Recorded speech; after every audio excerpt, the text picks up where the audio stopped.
Ayun mga tol, luto na. Ah, Talagang tinik mo kanina, malinamnam, sarap.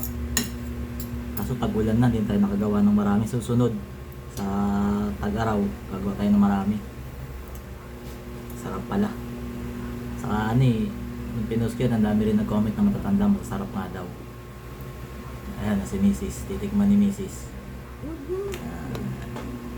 Ayaw magpakita sa video, mahihain. Ano, sarap no? Di ba malinamnam siya no? So masarap talaga. Sana matikman nyo. Gagawa ko marami. Tapos yung mga nanghingi sa atin susunod, bibigyan natin. Patikin natin sa mga tropa to. Sarap. Native na native yung dating niya. Pag, lalo na pagka yan, sa gulay siya nilagay. Sobrang sarap. Ayan.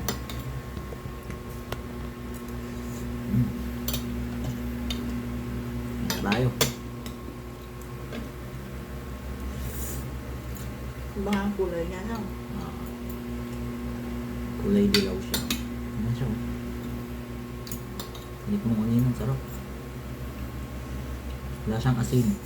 Ayan yung pinaka-asin niya, kaya parang malinamnam siya. Oo. Hindi ka nagagamit ng asin dahil sa kanya. Maalat na kasi siya. Masarap talaga.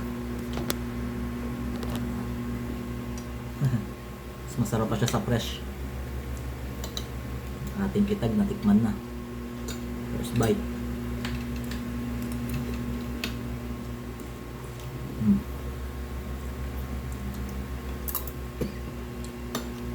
Sarap.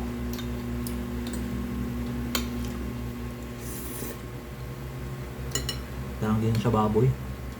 Parang chicharon na, hindi mo maintindihan ano. May lasang sarap.